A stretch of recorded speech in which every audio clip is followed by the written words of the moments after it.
Ongi etorriak Gamerauntzia irratsaiora. Gamerauntzia Euskal Bideojoko Zaleen Elkartearen naiz irratiko espazioa.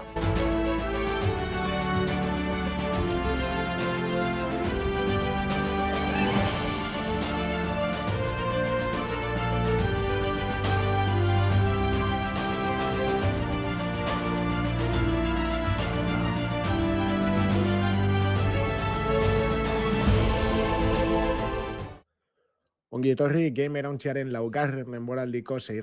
atalera, danera 74. atala, hain zuzen be. Astero Gamerauntzaren Twitch kanalean, astelenetan bostetan batuko ga, zuzenean grabatzeko. Horren ostean, naiz irratian igandero entzun gaitzakezue 8:00 aurrera, eta baitza ostegunero 8:00 bergarako txapa irratixan. Bukatzeko zela ez, ohiko plataformetan gare, Spotify, ebooks, YouTube, eta gurekin harremanetan jartzeko, ero komunitatean berri izan parte hartzeko, badaukazue gamerauntzia.eus webgunea, eta baita Gamerauntzia izeneko telegrameko kanala, nun, eztabaidak eta danetariko iruzkinak egoten dien. Ni Damian Maina baitea naiz, eta nirekin dago Aritzo Deriosola. Apatzaldeon. Gaurkoan lander untzueta gabe, egin beharko dugu saioa, Bai. eta, noski hau nabarituko dugu, baina ala eta ben ikuste dut, saio txukuna datorkigula parian, Bai. así que atzaldeon, kareta eta hasi. Bideojokoen gaurkotasuna birpasatuko dugu gure albistetan. Lehenengo albistea, Damian, nik uste zure nahiko sorpresaz hartu zaitula. Guztiz. Nik ez nekien Citizencona egiten aizianik. Ez dakizuen nantzat, Citizencon da Star Citizenen alako kongresu bat edo biltze bat egiten dana. Eta nonbait bargauean, egunotan izaten nahi da. Eta bargauean, erakutsi dutena izan da Star Citizen Eskuadron 42an kampaina, Star Citizenen kampaina izena duna Eskuadron 42, jada prest dagola esan dute, ez ordea ja publikora ateratzeko, baizik eta produkzio lana amaitu dutela esan dute. Oraindik falta dana da pixkat zeitea, esan dutenez, bugak eta optimizazioa. Baina, behintzat edukia eta dana izango dana, kanpaina sortuta dago.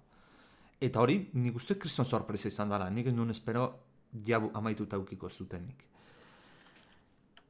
Esan dutenez, multijokalari jokoan bezala, hainbat eduki desberdin izango ditugu Eskuadron 42an.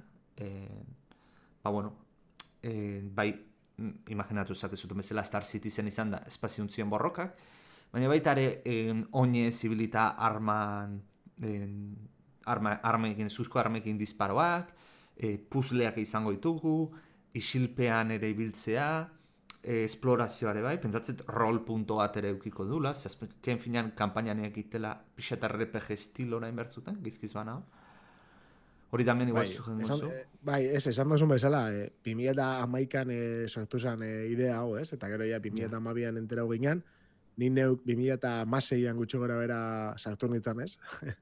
Erostera, azkenean, orduan bere saltze zeben merkiago, ez? Biak batera, bi jokuak, 3 kapituluekin, azkenean, Eskuadron 42 aritzek esan daren bezala da, kanpaina bat, berez printzipioz pertsona bakarren dako, eta gero Star Citizen izango zen, MMORPG moduko bat, mundu ireki bat, eta esploratzeko, eta hola.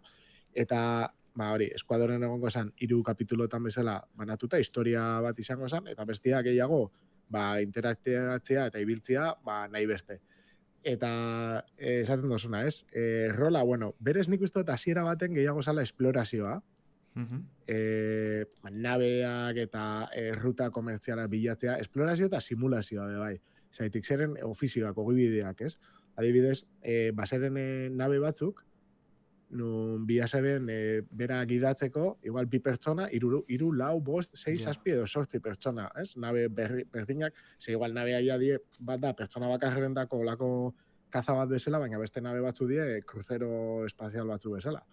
Eta horrendako jende gehiago behar da, eta orduan soldata bezala zegoan, orduan horrekin irabazten zinuan dirua jokuan, eta zeko zen aukera lortzeko nabeak. Eta gero, kristo mobidak egon dira, azkenean finantziatzeko jokua, eginda bena izan da hori, saldu, oso alfa bertsio hasierakotan, ez? Orduan, karo, ja saldu da, isa 2 milioi ale. Bai. Eta orain jokua ez da irten, ez? Egia da, testeatzeko aukerak eta darela, aspalditik jokatu leike pixkat, ez? Ni goratzen hain izartu nintzanean, praktikamente, etzegoan ez ezeban planeta bat, estazio espazial bat, eta pixka simulatu zekizun, nabiakin pixkat ibili eta gutxi gehiago, Hasieran ustean nabia despegatu bez. Eta gero joan die, gauza pila sartzen, ez? Eta orduan nik hainbat uste... planetetan ja aterrizatu zakezu onlinean. Hori da.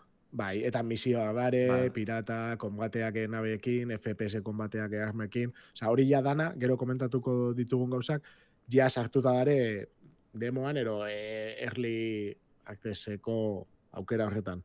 Baina egia da, Eskuadron 42an ezin dela ibili, ez? Gehiago da Star Citizeneko olako sandbox bat bezala.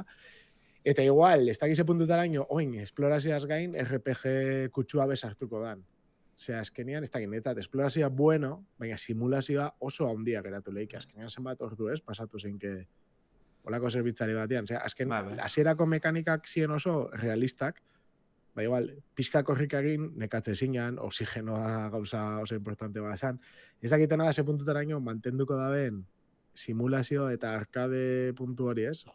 Jostaga erretasuna horta artian non baiten dago, nire ustez. Nik uste, Star Citizen gustatzen zaion jende gehien aire simulazio puntu gor zailtasun hori gustatzen zaiola. Bai, ez, eta gainera ikusi behar da, ez? Chris Roberts hau danan burua dana, ez? Demagun berak bultatu dau, eta bera nagusia, proiektu honen burua. Bera izan zen, lehengo inzeban Wing Commander, jokuan sortzaietako da. Eta ordean, karo, Wing Commander basan simuladore oso gogor bat bere garaian mugitze zebana oso ordenadore gutxik, ez? Irten zen momentuan, oin ikusten dozu, eta zato oso jodese dau. Baina, karo, bere momentuan zen iraultza bat izan zen. Eta momentu honetan bere helburua be, esate zeban iraultza bat egitea zala. Karo, gertatzen dana da, ja pasau dira 11 urte, 12 urte, eta zer daukagu, ez? Oraindik ez da irten jokua, ja txiste bada, nik egisa da, hasieran Citizenkonak be pixkatola jarritzen dituela, bentsat laburpenak eta ikusten dituan, eta aspaldi esaten da, bueno, irtetzen denen irtengo da, eta listo. Baina, karo, zuk esaten dozun aritz, gaur ikusitako bideo honetan, gauza oso txukunak ikusten dira, oso kuriosoak. Ez nik azkenengo denboraldian bideojokon industrian dabilkigun gauzakin, ez dut hypeatu nahi ikusitutan gauzakin, baino ezke... Eta beldurra haukat, lehen hori ehatzet Gamerauntzean Telegram taldean. Ez que beldurra haukat, Cyberpunk 2077 berri bat izango dan, o benetan teknikoki arazoak izango dituen optimizatzeko. Ze jokoa, zenbait puntutan ikusten da maila tekniko, grafiko, tekniko, gehi artistikoa, izuarra. Eta ero pentsa, esan deguna, ez da Starfield bat bezala etortzen zela pantalla karga bat eta planetara zuazela. Ez, planetak, lurran tamaineko hainbetekoa dira, adibidez, handia hauak egongo dira zeurazki. Eta bertan, orbitatik, atmosferatik sartu, eta aterrezatu dezakezu. Osea, zeu danak zu kontrolatzen zula. Eta ero behan daude iribak izugarria handia daude batzuk. Orduan, ezke jende askok ez du ulertzen, ze eskalatan ari dan jolasa apustua egiten. Eta, karo, eskala horretara, estudio handienek ezin izan badute eman, egia da, hau, kriston estudio zaharra bihurtu dala, ja uste 500 milioi euro pasako...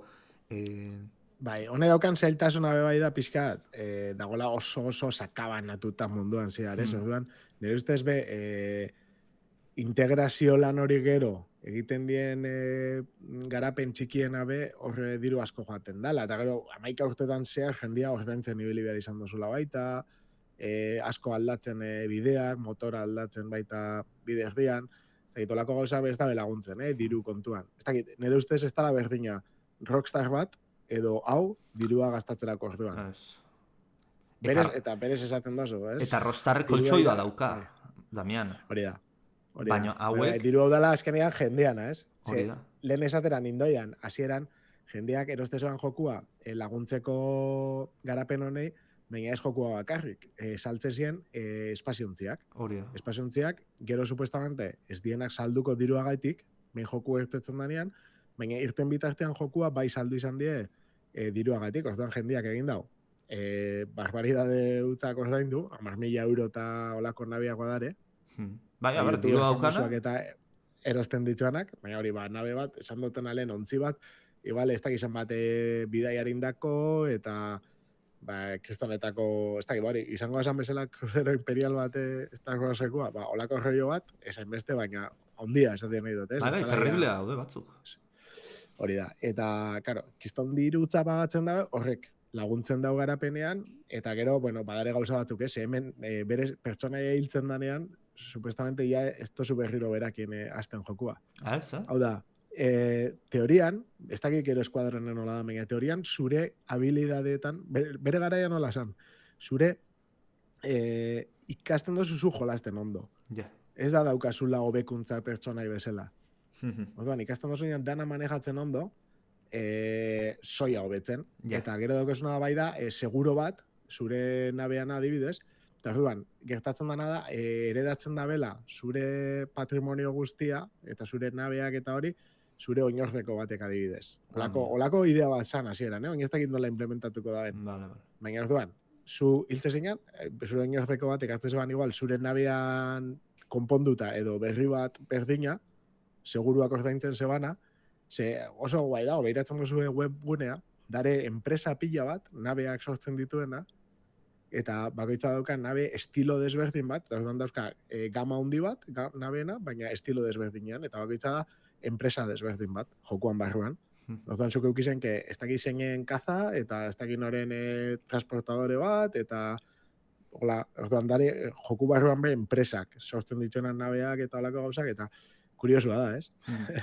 Bueno, también pixat aldatzen Varietatea izugarria da. Pixat aldatzen dut gai zamen barruan, ze justu irudiekin Twitchen ikusten ari zaten ontzat. Bai.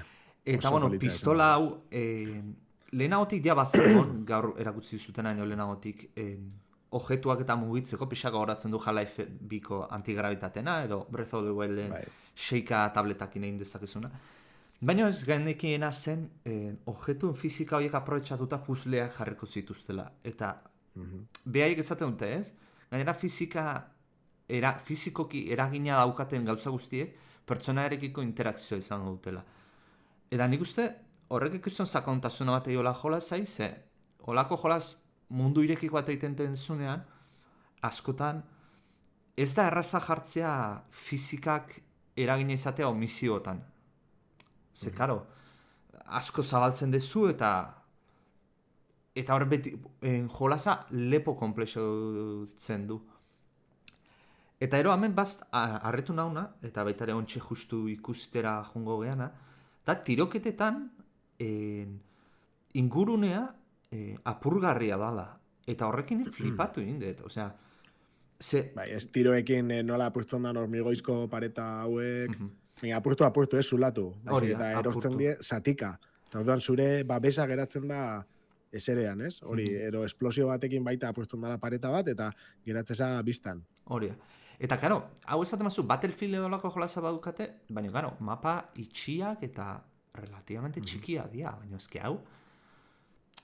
Haigean dimentzio eta zitzeiten mapa destruktiblea izateare, ezke, aluzinatu inde, leheno proiektu banakin oso zaila zela eta oso komplexua zela, garro ikusietenakin oraindik pausoa darutzu jundiala irutze zait. Eta haina funtzionatu dula ikusten da. Bai, ikusi beharko da zerbait azerez, ez? Zekare ikusten, ez dakit iruditan olako planeta, ez dakit posapokaliptiko esan, baina da, erdi futurista bat, autopista moduko bat ikusten da, baina ja gauzak erorita eta hola, eta gero vegetazio asko inguruan. Orduan, ez dakit, olako mapak eta asko egotia, eta gainera inguruko ia dena progresioa izatea, eta gehi espazioan ibiltzeko beste gauza guztiak, jode, garapena sesorak erisa da, ez? Hau pentsatze baita ere, kanpainako izango ala, ze universo persistenterako, multiplayerako itema ezu hori, zentzurik geluke izango barrera eta purtzea, eta ero, gehiago inok aprotxatu ez sinalizatea, ez? Orduan. Bestela igual izan leike formula bat Knights of the Old Republic, Star Warseko MMO gana, sala eventoka sartze zinean zu zona batzutan, nun zona hori izan misio bat bezala, eta misio horretan bai jokatzen zinean zuk igual Vale. beste 3 pertsonakin, eta orduan hori bai aldatzen zan zu sartzen zinean bakoitzean. Vale, Hori da, instantzia propioa zan. desberdina zian. Vale. Hori da. Hori MMO askotan egiten dute, bai, hori. Ez dakite hola zerbait egin daiken, baina bestela zuk esaten dozuna, lehengo duanak apurtuko leuke estenatokia, eta gero ze. Eta, bueno, baita ere beste zenbait gauzara gutxi dituzte, bueno, loot sistemaren abagenekin, multiplayerretik.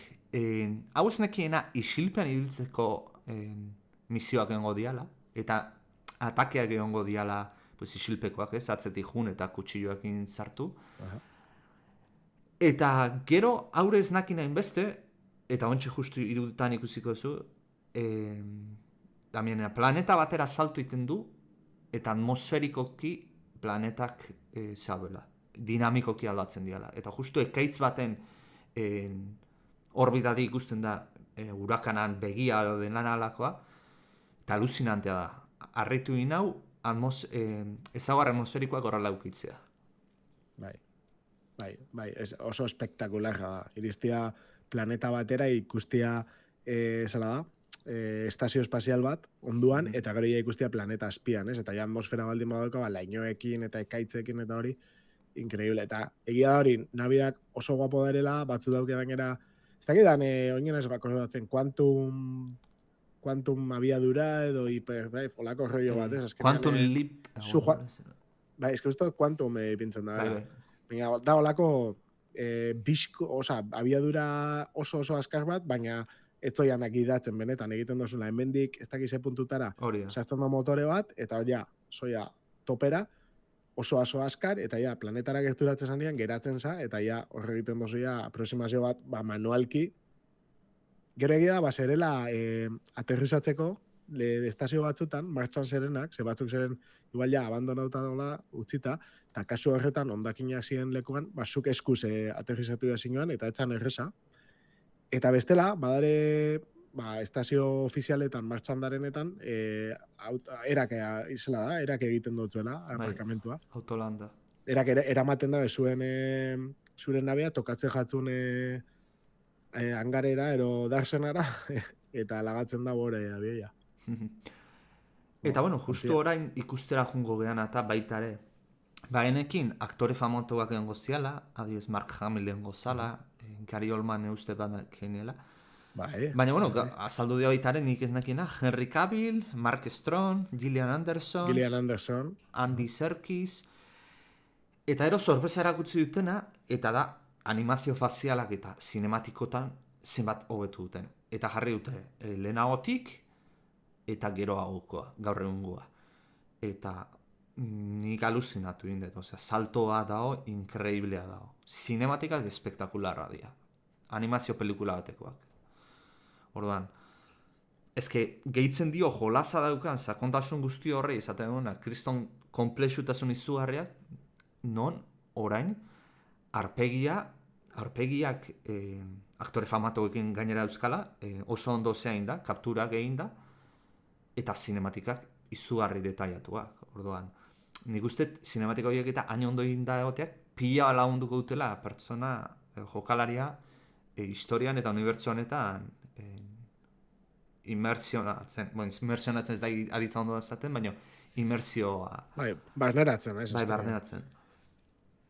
Bai, ikusi beharko da, lehenengo idea, Eskuadron 42 zan, zupein pasatzen zinguanean Eskuadron 42, suposatzen da, ja, militar bat zala, guzti, ez da lizentziatuta, ja, ez da postu batekin edo, eta azte zinala Star Citizen jokatzen, ja beste estatus batekin, ja, bentsate beste arma batzutara sarbidea, eta holako gauzak, azkenean militar bat bezala. Eta bestela, Star Citizenen bakarri sartzen bazinean, beste estatus batekin. Holako zerbaitzu be, zeren hor jokoan, ez dakit, orduan, politxa izango da, ikustia historia eta gero murgiltzea mundu ireki hortan, o zela izango da ikustia. Bueno, esan duten bezala ziren, produkzioa jolasaren aberan amaitu dute, eta orain sartu dira, bug konponketetan eta optimizazioan. Optimizazioa beharko da, zenbait animazio ikusten diana bideoan, ikusten da FPS askorekin ez dijoaz dela. Orduan, hau parte hau importantea izango da, eta nire ustez jolasan klabea hemen egongo da, jolasa exitu totala izan edo hype horrekin estrellatzean artean. Eta esan dutenez, talde txikiagotan banatuko dira, Damianek zeiten du, suspiratu iten du. Hombre, que nik ja zalantzan jartzen dut, laster irtengo dan. Ze da betikoa, Citizen Cona irtetzen da, orkesten da zerbait potentia, eta gero itxaitera. Yeah. Eta joaten dira, atxeratzen denbora guztian, roadmap bate zeuan, eta ja, uste dut, Eskuadron 42an ez da ipini egiten. Eta Star Citizenen supuestamente, gabonetarako dana bukatzen da. Ja. Eta ikusiko dugu. Baina gero gauza gehiago geitze dituzte beti, orduan. Inoz ametzaz da. Gauzak, eta bueno. Talde txikiagotan banatu jala esan dute, Strike Teams esaten du. Hemen landarri ipini gu flipatuak. Eta, zuzenketa egiteko, eta, Damian ediona, ez? Argitaratze data, ez dute eman, baina gutxienez, nahiago eta hueitea argitaratze datarik ez eman, naiz eta min ematen duen, eta esatea jolasaterako dugu prest dagoenean. Beste batzuk egiten duten bezala, data bat jarri, eta jolasateatzen danean, desastre absoluta izatea. Bueno, eta gainera ja Star Citizenek ezin dago egin. Ez que ja izango zen memea... Bai.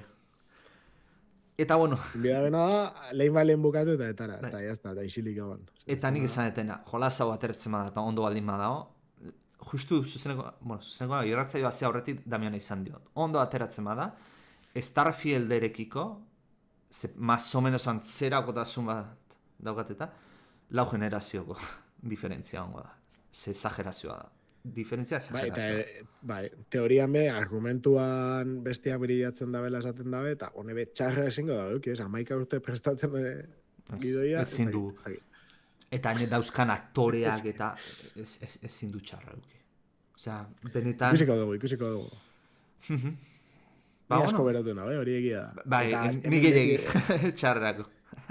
Hemen egondan xehetasuna, beti, nabeak eta izaten dien espektakularra, ikusten ziren eszenario batzuk espaldin badozu ikusi, hau entzuten baldin bazabizte, komendatzen dutzu egu, batia, adibidez, eren horri aldera, webgunera, youtubera, eta ipintzea Eskuadron 42, I Held the Line, dauka izena azkenengo bideo honek, I Held the Line, eta bestela, Star Citizen kanalian sartu, eta bilatu, da, noizkoa da, gaurko bideoa da, gaurko izaldean irten da, orduan urriak 23ko bideoa, eta ikusi, merezi dago ikustia, bentsate punto nagusi batzuk, eta, zuek erabaki, egia da, hori izaten da beti Citizen Con bat, egoten da, gero presentatzen da bala zoze potentia, jendia sartzen da paginan, erosten da jokua, erosten dituen abe batzuk, eta segitzen dabe garatzen, hori diru iturri badarentzat. Baina, oraingoan dauka itxuraia bukatzen dabilenarena. Ikusiko gu. Eta aloa zute ez ikusi mugikor batean edo pantaila ez que trailerain ondo ikusten da merezi du detaile guztiekin apreziatzea.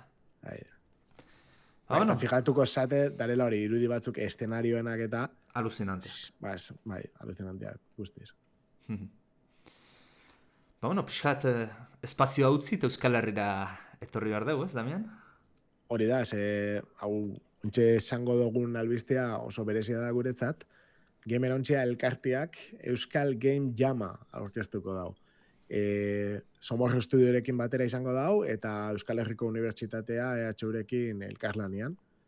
Eta, Euskal Game Jam honi, bideojoko sortzaile Euskalduna batzeko, zein elkar ezagutzeko sortu da, eta gero, euren abieleziak agerian jarri, eta harremanak sortzeko ekimen bada, ez? Azkenean, Somos Estudio kideak, Ibai Espuruan, sarritan egonda gurekin hemen bebai, eta bera oso asko ibilitakoa da, ez? Sarritan joaten da game jametara, eta bera badauka esperientzia, eta gero EHV lagundu dozku prozesu hontan, eta ilusio handia egiten dozku, ez? Gube honen parte izateak. izango da 48 orduko epe batean, bideojoku bat sortzea, eta hau dana euskera eutxean. Eta egunak izango dira azaroaren 17tik 19ra. Asteukara bat izango da. Hori da, 17tik 19ra, asteukara bat, 48 ordu, eta dana euskeraz. Hori da gakoa. Euskal bideojoko gintzan hasi berria dienak, baina baita profesionalak dienak, elkartu nahi die. Azkenian zalantzak, gaitasunak eta azkenian ez dakizun gauzak, ero dakizunak elkarbanatzeko momentu onena bera da, eta ikasteko espazioa hori da onena, ez? Azkenian horti beha aliantza sortu lehizke eta proiektu berriak. Eta Espazio Damian, hori izango da... esango du baitare, eta ondo pasatu. Bueno, claro, a ver, Hori... azkenian aitzaki da, Aitzakia da, juntatu. Batek irabaziko dau, eta beste askok ez, eta ez da pasatzen ezer. Seguramente esperientzia bezala ja kristona izango da. Orduan, esan beharra dago hori, espazioa izango dara fisikoa, zen digitala. Fisikoan egongo da, elkarrekintza askoz gehiago, garbi dago, baina, bueno, etxetik parte hartzeko aukera badago. Pertsona baldin bada, fisikoan baldin bada, EHUko Bilboko Bizkaia aretoan izango da, dagoela Google jainan onduan, erreka onduan, ez? Bai, izan da. Baldin banago. Eta bestela hori, bakoitza bere etxetik. Izen ematia dagoeneko abian da, partaideak Gamer Hauntziko webgunean sartu besteik ez daukazue, eta izen emotia egin. Eta, bueno, bideojokua ileike bakarka edo taldeka. Gehienez, 5 pertsonako taldiak onartzen die. Ekimen osoa noski, euskeraz egin beharko da, eta orkestutako bideojokoak euskeratuta egon beharko dira bai ala bai. Eta, bueno, esan baitare, izen ematea debalde dela, bai, hori da, ez dago sarrera presieik ez ezer. Eta, bueno, gero informazio gehiago baldin badukazue, lasai sartu, begiratu, galdetu, hori, lehenengo Euskal Game Jama izango da, eta, bueno, kuriosidades bakarri baldin badabe, nik uste dut mereziko da bela, olako hito bat da gure ustez. Orduan, ekimena kudeatzeko itch.io, ero itch.io bideojoko plataforma erabiliko da, pixka munduan hasi zatenok jakingo dozu ezer dan, bestela, bueno, itch.io sartzen baldin bazate, dago joku eta baliabide pila bat, batzuk ordainpeko beste batzuk doakoak, eta laguntzen dabe, edozein motatako jokuak egiteko, eta ordako zuek izan eskaparate india, ez? Partaideek, itch.io plataforma honetan irekitako Euskal Game Jamaren atal berezi bat dago, eta bertara igo beharko ditue eren lanak. Eta gainera, bertatik jokatu ahal izango dire, lan honek, igotzen doia zen einean. Partaideen artean, bosketa bat egingo da gero, eta aurkezpenik ederrena, ideiarik originalena, eta jokorik divertigarrena kategoriak boskatuko die. Eta irabazlia kategoria, bakoitzetik. Hori da. Eta gero, bueno, maitzak izango die, jama bukatzen danean, eta argitaratuko ditugu, bueno, bentsat, gutxienez, gure webgunean, itxion, eta bueno, pentsatzen dut bestiak sare sozialetan beste partaideak partekatuko dituela.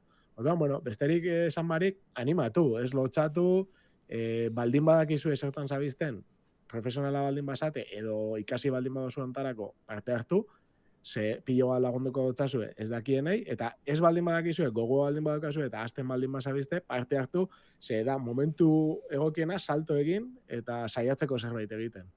Eta ez baldin badakizue be, zerbait ikasiko dozu ez eta bestela ondo pasauko dozu. Eta nire itzaldiak egongo dira, gidoian azaltzen, baina Gamerontzegorrean azaltzen da, Ibai Ezpuruak, berak asko laundu digunak hau antolatzen, berak Euskal Game Jam baten parte hartzean, lehen aldiz parte hartzen duten aholkuak eta mango dizkiete, gomendioak, eta baitare Game Jametak izandako ibilbidea pixeta zaldutko dugu, ez? Internazionalki izan duen ibilbideak. Alde batetik Ibai hori aurkeztuko dugu, eta bestaldetik Edurnek hori da. Edurne Larrazak, Edurne Larraza Euskal Herriko Unibertsitateko Informatika Fakultateko Konputaion Arkitekturako irakaslea da, eta beak erakutziko duguna, edo itzaldia engoguna da, bide kontsoleen barne aldean, nola ikusten, azken finean. Hemen azaten danez, konputailu baten zarre ertera azpizistemak kontrolak adieraziko ditu, edo horren inguruan emango du itzaldia, hortaz. alde batetik bideojoko bat egiteko aukera izango zute Game Jamean, baina baita ere balio izango dizute, Game Jametan edo bideojokotan Ibai Azpuruak berak esperientzia bastante dauka, eta Edurnek informatikako irakaslea izatetik unibertsitatean ere alde teoriko eta pentsatzet praktikotik esperientzia izango gula, gehiago formatzeko ere balio izango dizute. Bai, hori da gogoratu, ez daukazuela zetan informatikariak izan. Hori, Ze Ibai bera arte ederretako lizentziatua da, esaten edetena da, bideojokoak gaur egun, eta gaur egun inoiz baino gehiago, disiplina pila bat batzen ditu, eta sekulako lan desberdina dauzka, adibidez ja, musika oso tronkala da, eta gainera normalian bat aditu bat behar da hortarako. Duan ja, horregaitik bakarrik merezi dago, ez? Ia edozein gusto daukanak, idazle bat, gidoirako, edozein pertsonak parte hartu dezake eta sortu dezake bideojoko baten ideia edo garapenari ekin dio zaioke. Orduan, benetan merezi dago gerturatzea eta apuntatzea ikusteko, saiatzeko eta ikasteko. Bai. Eta beti eukiko zutean jendea, Ibai bezalakoa eta laguntzeko zuen zalantzekin da. Hori da. Bueno, eta Euskal Herritik Euskarara, ez? Beste salto bat, eta kasu honetan euskarazko bideojokoak jasotzen jarraitzen dugu, eta azkerarena kasu pixka berezitsua da. Ez dakit olako besterik izan dugun, desde luego asko ez, izan baldin baditugu, eta kasu honetan titulo oso bat izan beharrean, Laster argitaratuko dan abentura berezi baten demoa euskaratu da, bai? Nine Souls izeneko bideojoku da, odoltsua zein ederra, aukera baldin badukazue gameplaya eta irudia batez ere ikusteko gomendatzen dutzuet, ze batzuk definitzen da joku hau, bideko Sekiro bat bezala. Jo. Eta honekin, ez basaitzuet hartu, igual pixkat azalduko dugu zela izan dan. Oraingoan be, Ibai oian gure bideojoko esale eta itzultzaile amorratuak egin daue itzulpen hau. Eta joku hau da, joku taiwandar bat, Red Candle Games izeneko estudio taiwandar baten demoa, ez da asko gustatuko jakon, egia esan nien aizegon oraingoan Ibaikidekin honi buruz, galdetu gehin kixo, baina asko gustago men jako, eta osorik euskaratu dago. Hartu demoa, eta 45 minutu inguruko demo bat, hartu eta osorik euskaratu dago. Eta, bueno, betiko bezala, euskaratze hau, Ibairen GitHub orrialdean aurkitzeko aukera daukagu, Ibai oian guren, eta Windows sistema eragiletarako instalatzailea prestatu dago, baita GNU Linux eta Steam Deckerako, Eta gaur egun, nik uste doia guztiz beharrezko dala, ez? Steam Deckerako hastia egiten gauzak, ze oso fuerte dago zentzeotan. Historio oso iluna dauka, ikusten modu irudia benetan, hasiera batean igual gehiago ematen dau, ez dakit, Hollow Knight bat, hori bat, estetika gaitik eta estiloa gaitik, ez? Azkenean bide Metroidvania roi horregaitik, baina ikusiko da, ez da adin guztiei zuzendutako historio bat, esan dugu bezala iluna, gogorra eta godoltsua dalako, baina benetan narratiba sakona dauka. Eta imaginatu, zenba gustatu behar jatzen joku bat, demoa itzultzeko. Odan, ez da makala izango. Esan duguna, esplorazioa da erdatza, Hollow Knight erak aipatzen da, garatzaileek, baina, kasu honetan, borrokak kriston pisua dauke. Bueno, Hollow Knighten igual bebai, ez? Baina egia da, berezitasun potente bat daukala, dala, kontraerasuak egiten dituala, igual horregaitik Sekiro hori, ez? Aipamen hau, eta botore berezi batzuk dauzkala nagusi. Orduan, 2022ko martxuan finantzaketa kanpaina bat abiatu zeben honek zela da Red Candle Games estudio taiwandarrekuek eta eskatzen zituen 90.000 euroak gainditu zituen 400.000 eurotara arte iritsi ziren eta bueno, orduan garapena topera dabil, ondiokan argitaratze data finkatu gabe dago, baina suposatzen da 2024ko lehen hiruhilekoan argitaratuko dela PC-erako. Eta gero PlayStation eta Switch konsoletan be argitaratzeko asmoa erakutsi dabe. Ez, Japoniarretan, bentsat, eta PC-an. Orduan, aukera politxa da, demoa probatu eta euskeraz probatzeko. Bai. Eta aipatzeko da, nik nizten akordatzen, baina Game Nautilako artikuluan ikusi dut, Bai. lehen urtean, lehen urtean ez, ez dakit 2003an o 2002an, otsailean, Bai. Steamek eukitzen ditun, demoen festa horietako baten, jada landerrek ekarrita zaukala, joko interesante... Bai, Steam Next Fest batean, ez? Hori da. Hortaz, Ibairi atentzioa eman dio jolazak, baina, landarreire atentzioa eman da zion, beraz, horrek zan nahi du, bi pertsonari eman dionea atentzioa hemen gure inguruan, zerbait badukala jolazak. Bai. Eta, nik uste ja estetikatik hasi, eta gero ja martxan ikusten zuen animaziotan, ja atentzioa ditzen da, Bai. Eta ero baitare, esan deguna, ez? Baitare pixak gogoratzen dunean Hollow Knight, bakigu lander Hollow Knight amorratua dala. Ibai kasua ez dakitala da, baina, Bueno, Ibai, berak jolastu izan dau, eta nik uste dut asko maitxe dagoela jokua, baina beti kontatzen dau, ezin izaten dagoela, ez, pasatu. O ezin izan zebala bere garaian pasatu, gero bentsat hori lehenguan, eta itxurean trukuak erabili zitsuan, pasatzeko, itzultzeko. Osa, nire ustez hori zilegi da, bera zegoan beste lan bat egiten. Eta bueno, itxurean ez asko gustau jakola, baina hori, berak esan zegoan, ni momentu honetan igual ez nago hemen pro gamer jartzeko bezala, eta git gutin behar geran, izaban txit, eta gero itzultzen segidu, niri oso ondo pentsatzen jat, así que, hori eskerrak, ez? Ibairi daukugulako Hollow Knight euskeraz. Bai, beste jolaz bat euskeran zerrendara? Hori da. Esan behar dutzen, bestela analizitara pasatzeko, ez? Bai, gaurkoa potente dator. Bai, asko inberrizan dut. Sartu kareta. Analizia. Aurreko astean... Bai. Zek hartzen dozu gaur. Gogotxu garela. Bai, aurreko astean aipatu nun, nola Forza Motorsporten analizia nahi nun ekarri, baina ezin izan itzala ibili, ze bug raron bategatik, jolazak karrera bakoitza amatzen un bakoitzan, crashatu iten zuen. Eta, ezin itzan ibili, hola desesperantea zan. Hau da, progresio gortatzen zin, baina bakoitzan kargatu hori zan da, desesperatu nindu. Baina, behira jardu nintzen, eta jolaza estrenatu eta 2 astera, norbaitek soluzion bat aurkituzun, ez da turten Microsoft behaiek ofizialki ez zuten jarri. Ez dakizu, zerena esan arazua? Gauza edo? Ez dia, opzio grafikotan ez da ikutu ber. Ia zer ez dut ikutu, dana defektuki utzi, eta beste gauza batzuk, artxibo batzuk, konprobatu, eta gauza rara batzuk egiten zinuzen, eta de repente funtzionatu egiten du. Arazoa zen, lauka erresoluzioan jolazten denik, eta laukan krasha itezun. Jartzen manun 2K, etzun krashatzen. Baina, garo, hortan nahi aukita, laukan ibiltzeko, eta pantalla, laukan ibiltzen. Eta justo Forza da la pizkatori, ez? Grafiko. Bere punto forteetako bada grafikoak. Bai.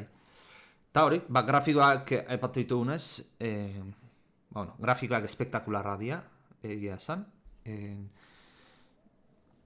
Jolaz hau konparatuko Gran Turismo 7akin. Ulartu behar dezute, biak genero berdineko jolaza diala, eta azken finean, konparazio hau inberra auketela jolaz bat eta bestean artean.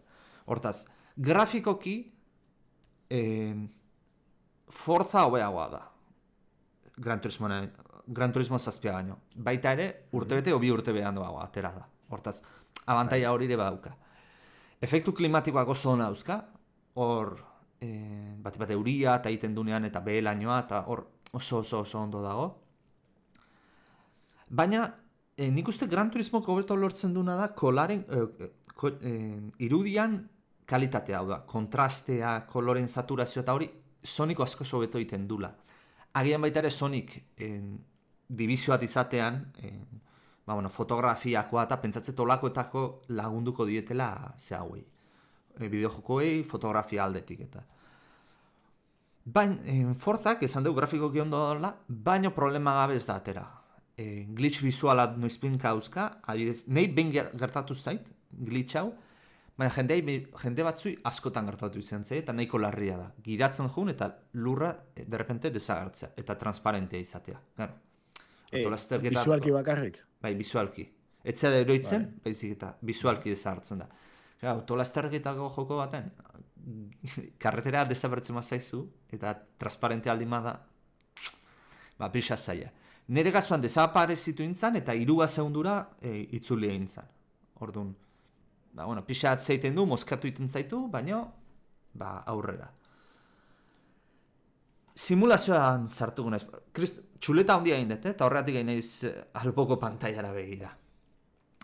Simulazioari daukionez, autoak nola sentitzen dian, aurreko ediziotatik hobekuntza oso handia nabaritzen da.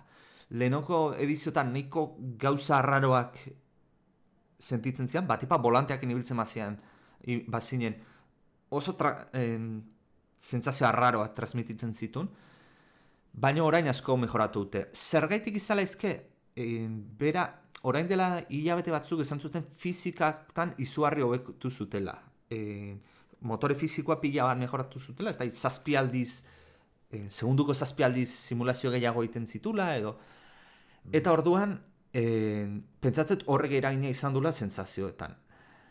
Zuke volanteakin jolazten dozuen Forza? Biekin, volanteakin eta mandoakin, biekin probatu dut. Eta biekin oso disfrutablea da jolaza. Sentsazio aldetik. Fizikekin gainera, zenbait gauza ikusi ditut, beste jolaz askotan ez neuzkana ikusiten, adibidez, lasterketa baten auto bat bolkatzen. Adibidez, patinatu intzun kurban zarrean, eta kurban askotan zehauten dira. Pianoan, alako saltxitxako zetin zaizkio, batxe batzu bezala. Baldamenetaka harrapatuzun hori, pneumatikoakin, eta kotxea bolkatu intzan. Impresionantea izan zen, nire aurretiz joan tipoa, eta kriston zein zuen, sentsazio realista izan zen. Boten kontra jolazten dozu? Ez, onlinean izan zen hori. Bai, Bai. Alare, ara fizikak arazoa daukate. Nik uste eta konpontzeko erraza dela, baina denbora bat emango diotela. Eta da, auto guztiek, understeer dana, erdera zubiraje, euskaraz ez dut aurkitu hitza nola dan, teknikoki, azpibiratzea nik izan dut. Baina, azpibiratzea zer da, zu kurbatera sartzean, volantea giratzen zuenean, eta autoak junberko lukena ez, baizik, eta aurre aldea patinatzen nahi zaizunean, eta beharko lukena baino gutxiago giratzen nahi danean.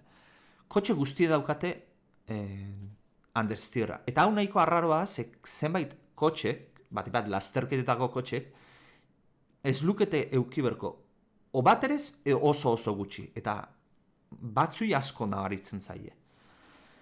Horrez gain, beste kotxe batzui, lasterketetako gertatzen zaiena da. Aurre aldean, patinatzea aurre aldean, understeer honez gain, oversteerra daukate. Hau da, atzek aldea patinatzea. Adibide garbia dana, Porsche 991 RSR autolasterketetako kotxe bat, kotxe horre berez izatekotan atzekaldea izen berko luke patinatzea. Baina jolazean bietan zoaz. Kurba sartzen zoazeanean aurrekaldea patinatzea izu, tartetzekoan atzekaldea. Kotxea inkonduziblea da, nik ez dakit. Simulaure askoz, nola esango nuke ba. Errealagoetan ibiliget kotxe hori, eta nipadioz ez du, ez da. Eta hori ez da kejau jendia? Bai, jende asko kejatu da. Kotxe hori onlinean kasi ja inok ez du ibiltzen. Porque directamente hain zau daulako. Hori urrengo partxon batean. Bai, pentsatze partxetan jongo jala hori izaiten. Eta baitare jendeak kejatu da. Beti eukigute, forzak bat, tendentzia bat aurrekaldea patinatzea asko. Baina jolas honetan nik uste ja hori enegarren potentziara igo dutela. Eta jendeak kejatu da. Eta espero dut urrengo partxetan konpontzea. Simulazioari daukonez baitare, kotxeen kalteak, ez? Forza beti Gran Turismo baino hobeto, diferentziatu da kotxeen kalteak, hau da, talkak egondakoan, eta nola afektatzen dion kotxeak. Eta hori denik izango nuke, ez dala revoluzio bat egon, baina mejora bat egon dala aurreko ediziotik. Eta, bai, talkak afektatzen dute, bai bisualki, eta baitare manejora. Aurreko batean, talka bat eukinun, boten aurka kanpainan korritzen nahi nitzanean, eta ez nun ulertzen zeatik pentsatu nun benetan volantean pedalak izorratu intzitzizkideala, ze motorrak. Claro, motorrak noizean behin, hola zeiten ziren, azleatzea alatze ziren. Hori zezan, golpearen ostean. Kolpearen ostean, mina zeukan. Horea, motorrak kolpe hartu du, kaltetuta izan da, eta noizean behin, gasolinazko motor izatean, bujeako txispak ez da lertzen, potentzia hori, eta zea ukitzen du motorrak. Osta, eta hori nun baiten ipintzen dutu? Ze daukasun? Ze gertatzen ari jartzen? Hori gero aipatu behar duen judean. Ez toki baten agertzen da, golpe hartzen duzu momentuan, kaltea, baina gero aldein egiten da informazioa. Eta karo, askotan, karreran sartuta zoazenean, iskina dena hartzen da, ez duzu ikusten, eta gero zoaz moskatuta zeatik.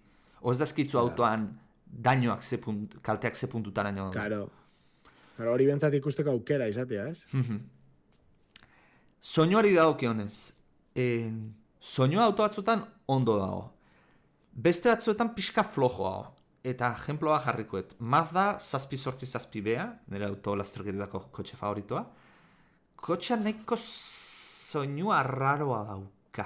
Zaunuke beste zemai jolasetan, hobeto dagoela egin da. Eta harritzen hau, ze Fordan kotxe batzun soinuak oso ondo daudeta. Eta, holako kotxe mitiko bat izan da, ez dutela audio kaptazio on bat egin. Batipat, harritu nauna, eta hau da, zirkuitu baten tuneleta sartzezea, eta soinuan, eskapean soinua pila bat mejoratzen dula. Eta hori oso ondo dagoen da, baino gauzea gertatzen da. Hain ondo dagoen da, ke gero jolaseko zu barrotik entzuten duzu motorra soinuakin, zea sentitzen da. Aparte izango litzateke bezala, osea,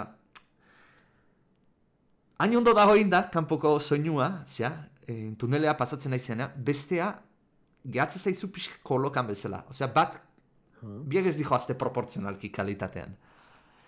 Eta ero hau, harritu nauna pila da, eta menuetan musika tipiko simplista horietakoa bauka, baina ero jokoak ez dauka musika lizentziaturik. Normalean, horrelako joko guztiek izate dute, bai, Gran Turismo eta musika lizentziatua, o aunque sea lizentziatu ez bare, jolas, konduzitzean aizean bitartean musika izateko, eta Forzak ez dauka musikalik. Eta horrek, pila bat harritu nien. Eta ez dauka aukerarik zeuri epintzeko edo olako zerbait? Bueno, ordenagioa baldin mazabitz, baita ere Xboxen pentsatzen, Spotify edo jartzen mazu, baina... Ja, baina berak internamente ez, ez? Ez niak itela ez, baina harritu nahi musika ez ekartzea.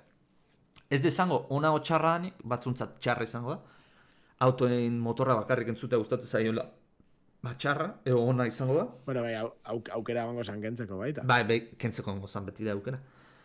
Baina harri-harria da, hori izango nuke hitza. Ez zingoan ikutuko esun menuan, ez? Ez, ni soinuan ez nun ezarri ikutu. Grafikotan bai ikutu nu, baina soinuan ez.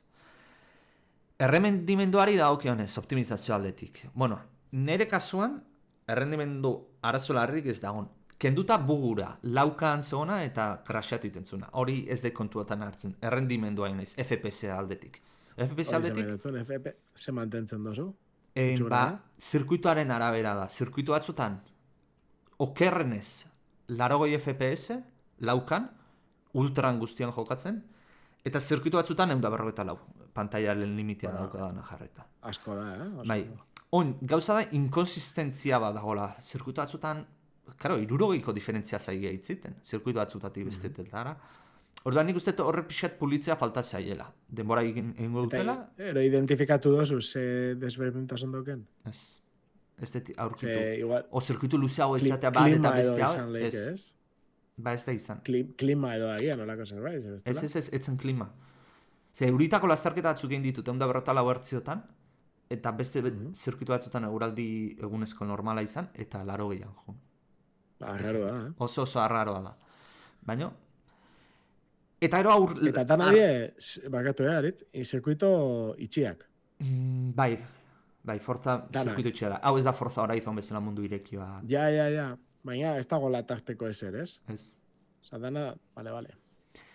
Eta hau, arraro irutu zaitena da, eta da, ordenailutan zabiltzatenok, agian, bat Game Passean baldima zabiltzate, nahi bintzate, logro bat lortzen detenean, eta gertzen zaidenean, betiko notifikazio hori logroana, FPS-ak erdira jestez eskit.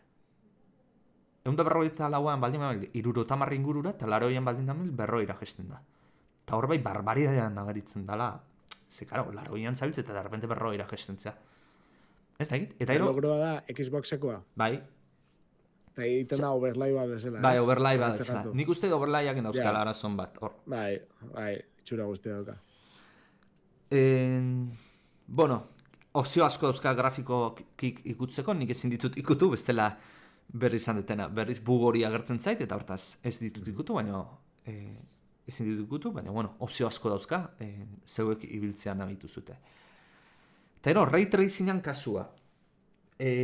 Nik AMD txartel grafikoa daukat, ez dakit Nvidian kasuan segertakoan, baina AMD txartela daukagun kasuan, eta jende askori letu dio Redditen, ray tracing aktibatzen badezu, blur, imagina lepo difuminatzen du, eta pila bat. Oso auto batzuta sartzezea zean, menuan, autoa erosteko eta erosi bitartean ikusteko, eta oso borroso ikuste dituzu. Hori, ray tracingakin? Bai, ray tracingan ikuste geizki implementatuta daukatela. Hori izan behar, hori gaizki implementatu desan behar, ze berez horrek ez dago zer ikusirik, esaten maztazu HDR erolako zerbait, igual baina. Ba, geizki implementatuta dauki behar dute. Ze kendu eta hobeto ikusten da jolasa. Eta nik kenduta jokatzen dut. Single player... Pena, seguramente ondo aplikatuta oso txulo izango dalako joku batean, ez? Bai, imaginatzen dut, azken finean Bat ez be urakin eta hola urakin da, bai. baten, Baina, esan behar da. ray tracing gabe urakin da ibili naiz, eta baita ere espektakularra da, esan beharra dukat. Single playerrai dagokionez. Aurreko Forza Motorsport 7aren antzera bezala, nire ustez nahiko single player eskasa dauka. Karrerak dauzka, eskaintze ditun karrera, nik harimarik ez dut aurkitzen, hau da, nahiko insultzoa topatze ditut, eta gero aurkitu etena, eta hau ja, anuntziatu zuten lanagotik, eta trailer bat ikusi genunean hemen irratzean aipatu nun, progresio sistema oso arraro bat aurkeztu zuten. Hau da, zu Gran Turismo eta baita aurreko Forzatan beti, kotxea mejoratu nahi bazenun, egiten zenuna zan. Diruakin, piezak erosten zinu zen, eta listo, pieza horiekin autoa mejoratzen zenun. Ba orain ez, autoakin ibili ahala, esperientzia irabaztezu, kotxe maila zigotzen zoaz, eta maila zigoa ahala, desblokeatzen dituzu mejora, kotxe horrentzat, baina baita ere, mejora jartzeko puntu batzuk irabazte dituzu, esperientzia zela, eta horiekin gastatzen zuaz, kreditua bezala da. Eta hor galdera bat, kompetitiboan baita edo bakarrik kanpainan? Jode, ez dakit, kompetitiboan momentuz karrera zaude, autoa finkoak, ez mejora gabekoak. Orduan, gero ez dakit hori nola ingo duten, egia esan. Orduan, zuk, zu kanpainan orduan zabiz, kotxe batekin desente, igotzeko nivelez, Bai.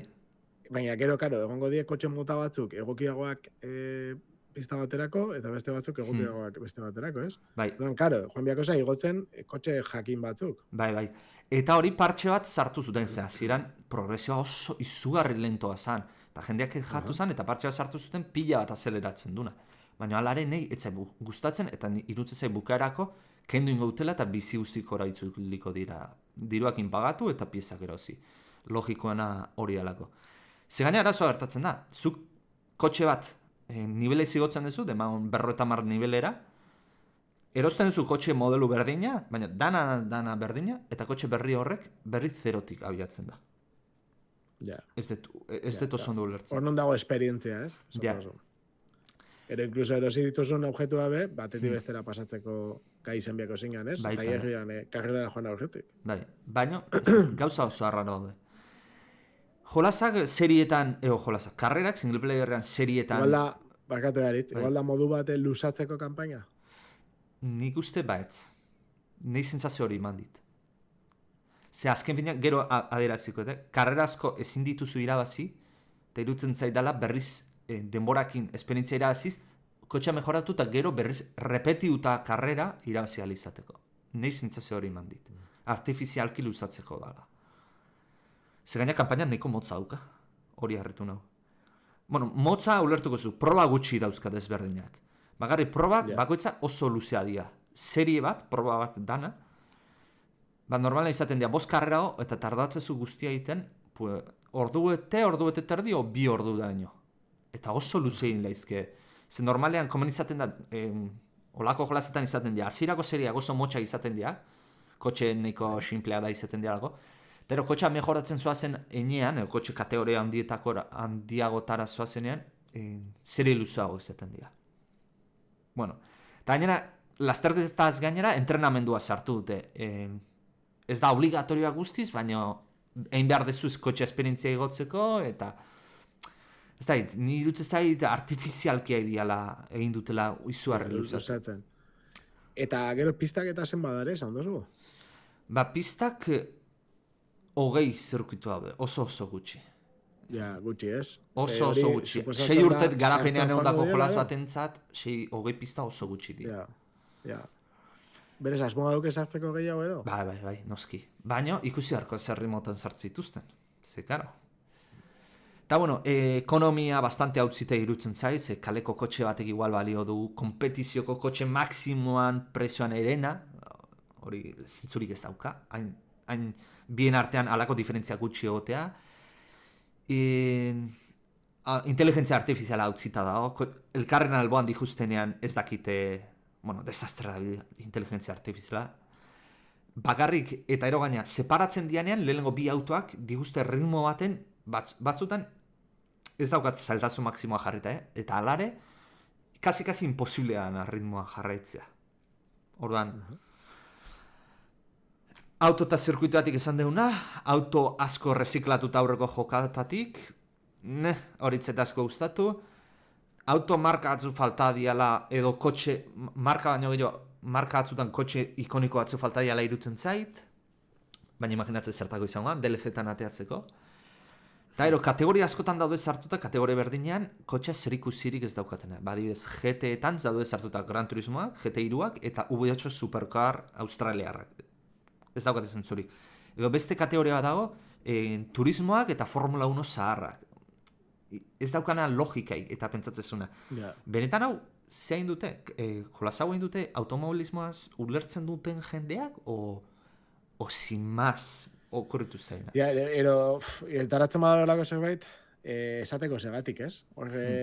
Deklarazio ofizial batzuk, ez? Esaten, pentsatu dugu egitea honegatik. Bai. Ez dakit, zuk esatu zuna. Ba, nero ez dut jende frikia kotxeena. Zure bezala, ez? Entzuten dozula amazan motorrau. Bai. Ez dakit, hori dela. Gero, eta hemen ja polemikak indatoz pixkat. Eta uste eta horreko forzane zegola, eta oraindik jarraitzen du. Baina orain gaina, gero ikusiko duzeatik okerra gora jundan. Premium paketea daude kotxeenak. Hau da, zu jolasa erostezu, eta jolaseko kotxe askotara, asko, gehienak ez dira, baina asko dira. Imaginat, izan beharko luketena baino gehiago, bueno, izan beharko lukete 0, baina nahi onargarria dena baino gehiago, premium madia. Hau da, benetako diruakin pagatu, eta kotxe horietara aksesua daukazu. Praktika hon, neko lotzarria da, beti izan dugu. DLC bat izango balitzake, ez da izen bat denborara ateratzen zuna, bueno, baina lehenengo egunetik ateratzea kotxe pila bat horrela, lotzarria da. Pay to win, Bai. Piskat. Eta gaina pay to win adia, ze kotxe hauek gehienak, beraien kategorian, indartzuenetakoa dira.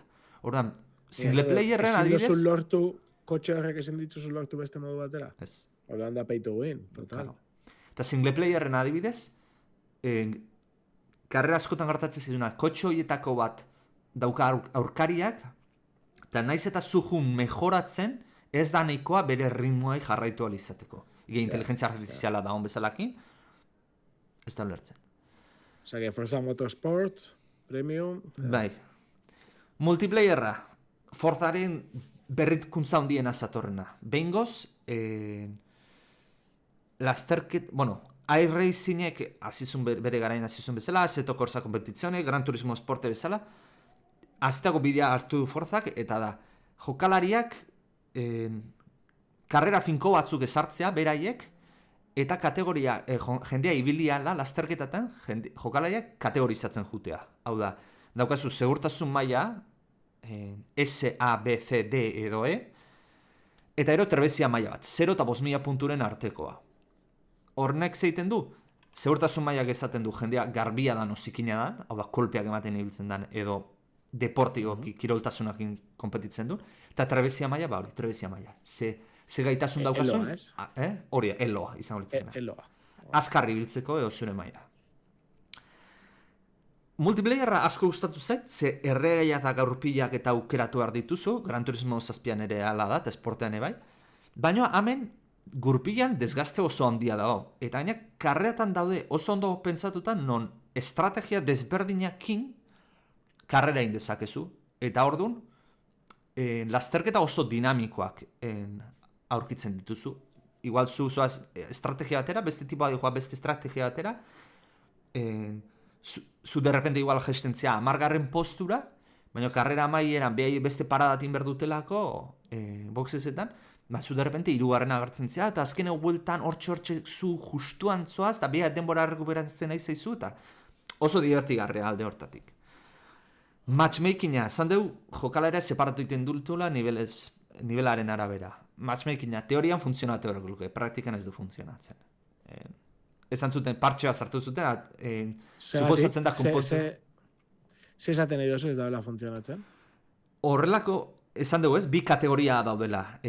Garbitasuna eta trebetasuna. Normalean, sistema hau egiten dutena, lehenengo jartze zaituzte lobby batean, zure segurtasun mailako jendeakin, jende garbiakin eta jende guarroakin, eta ero mailaren arabera baitare, lobbya zeiten da, aktualizatzen da. Hartara aurkitzen zea zure garbitasun maila antzeko jendeakin, eta zure trebetasun mailakokin. Hartara, jende guztia maila antzeko daukazuten karreran zatia handienean gertu jungo zate, eta karrera divertigarriak aurkituko dituzute. Bai, borroka, jende normalakin. Horia.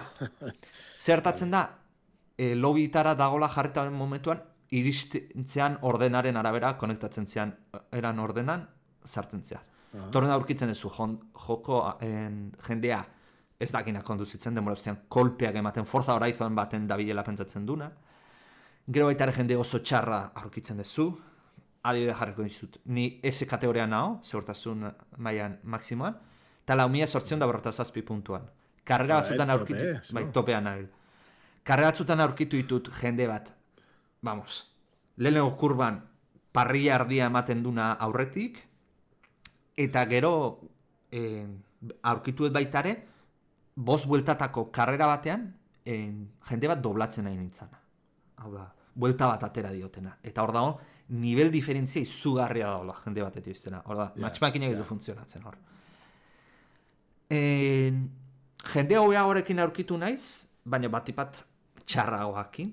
Txarragoakin esanet zikintasunez, nivelaz, baina, ze nivelez aurkitzen mazia, pena bat da, baina zikintasunez. Segurtasun mailan inguruan lotzarria. Jende bat dago, ez dakina jokatzen. Eta, karo, matchmakinek ez dunez funtzionatzen, jende hori ez du aislatzen daki... Eta gainera simulatzaioa dala, ez? Horia, simulatzaioa izatean nahi duna da. Eta orduan ez da... ez da golpeka ibiltzeko. Ez darako badare jokuak.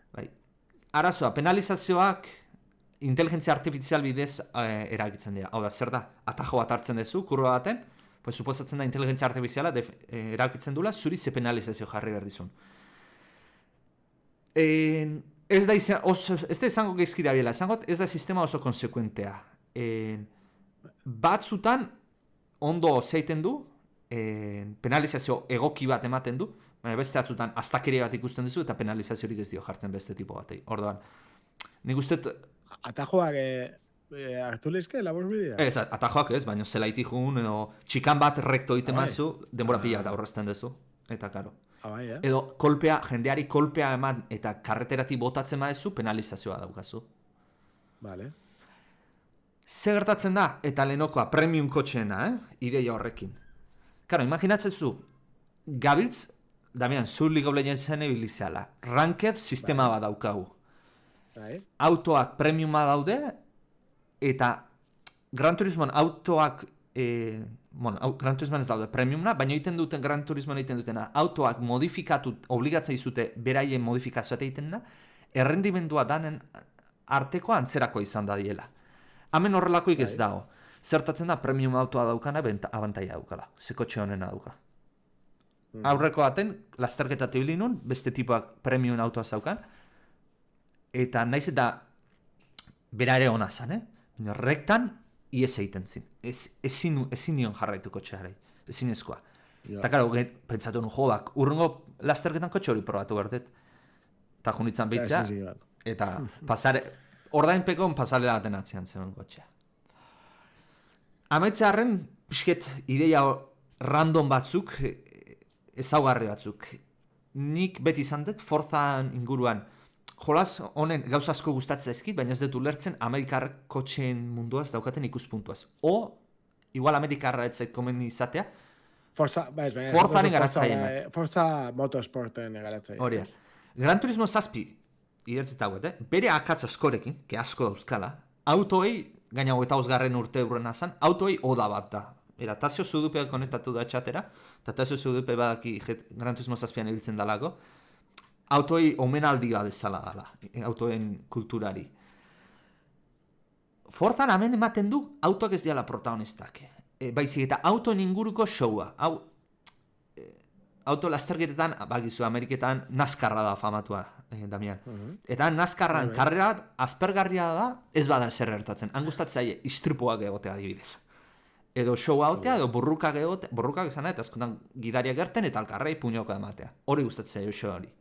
Adibide bat, zirkuito baten, zu adibidez, baita ere Formula 1, munduan, zirkuita amaitzen karrera amaitzen duzunean, askotan zuziria botatzen dira ospatzeko, eta, bueno, perfecto, hori gustatzen zait. Zirkuitoa dago, Jakone izan dauna Japonen, buelta bakoitzan amaieran zuziria botatzen dituzte. Ez dut ulertzen zeatik izkiten buelta bakoitzen bukaeran zuziria botatzen. Protagonismoa karrerak izan behar du, ez inguruan dagoen show hori zuziriak eta, baina hori zirkua ez da. Ez dakit. O bug bat jarri zaie azkeneko bueltan partez buelta horau ateratzen zena, ez dakit. Azken bidean, Ameriketarran kirolanen zea hori, ez? Kirola bera protagonista izan beharran, kirolan inguruko showa. Pues, jolaza bizela.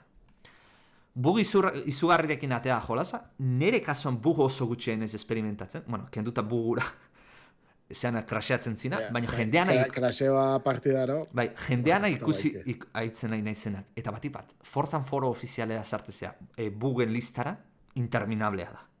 Inkreiblea zenba bugegin atera. Zentzazia ematen dit, eta nik ustet ala, jokoa erlia zezen atea dutela. Eta gainera, aspaldian data bat ez zuten ematen, da gero atzeratu intzan, eta gero gauza harrara oke ondia garapen prozesuan, eta nik uste jolaza erlia zezen atera dutela. Judari dago, zuk esan dezuna, autoa kolpe hartzen du, zu momentuan ez bezu ikusten eskubian goian barrita bat desagertzen dana, geroz da izu autoak kolpe bat edo kalteak nun dauzkan edo ez. Radar meteorologikorik ez dauzka, seguraldia aldatu indaiteke. Gran Turismo 7ak radar bat daukaz eta zuk juntzaitezke ikusten, ostia, euria dator, pues, alako bueltan, igual urrengo bueltan, boxezetar joan behar naiz, gurpila galdatzera. Horren estrategian laguntzen dizu. Honek ez dauka ezarre. Kotxeak, zure inguruan dauden kotxeak, erakusteko radarra jartzen dute, simuladore gehienek. Assetto Corsa dauka, iRacingek spotter badauka, ahots batek hitzeiten dizuna esanez autoa eskuinean euskarran daukazun, Gran Turismo 7ak radar txiki badauka, honek daukate fletxa moguko gauza bat, baina oso liantea da. Komunitate guztia da eskatzen favorez hori kentzeko eta radarron bat jartzeko. Eta hau aluzinantea. Onlinean bai, aurreko tatzeko autoarekiko denbora diferentzia jakin dezakezu, baina single playerren ez dakizu aurretik dijoan kotxea zenbat segundura dijoan. Eta hori, karreratako oinarrezko gauza bat. Hori etxako kostatzen, ez. Ez da ez zerre. Eta gaina, onlineko gauza berdina implementatu single playerren. Bueno, pixkat ez orokortzearen, ja bukatzea den. Microsoft espailatzen hasi laizke. Hasi berra dauka. Halo Infinite, que atera zala pila batekin eta eduki gutxikin. Redfall, desastre absoluto bat. Starfield, bugu pila batekin. Eta orain Forza. Lau jolazoiek zauden deituta bere konsolako eta bere ekosistemako buke insigniak izatera. Eta laua bastante geski atera zaizkio. Forza zure ustez, da txarragoa ona baino? Nik horri pintaukete. Ez nuen asko espero Forzatik eta decepzionatzen. Hortaz, imaginatu. Ja. Eta ero, hau betikoa, prentzak eman dizkio nota, nik ez ditut ulertzen, nik 9 eta 10 ikusi ditut. Ez dut ulertzen, prentzak nundik ateratzen ditu notak. Baina, bueno, potentziala auka jolasak, asko lan iten baute, mejoratuko da. Hori da, nire... Zea, baina, tarteneatik ez dut asko espero. Bai, esan guratxua da, prentzak emototzanean nota asko eta erabiltzeia gutxiago. Beti zerbait gertatzen da. Bai. Baina prentzana, bueno, bakigu nola funtzionatzen du, zoritxarrez. Prentza, bat handia, hortik dirua irabazten ari diana da. Baki Landerrek, jolas batatik rajada bat eman jarri berbau, jarriko dula. Nola ez diguten ordaintzen? Ba, bueno, horrela xe. Ordain dugu. Hori. Vale. Osea, ez daukazu hola azkenengo gauza bat esateko Forzai buruz? Game Passean dago, probatu. Game Passa merkea da. Volantea baldin badaukazu oso ondo. Eta mandoakin oso disfrutagarria da, Hori harritu nindun. Mandoakin oso ondo sentitzen da. Oso ondo, nik uste dut honekin ja nahiko pasatu gala denboraz. Hortaz, eskerrik asko entzuten ibilizaten danoi. Eta, bueno, datorren hastian itzuliko ga, eta ordura arte, agur. Ale, aio.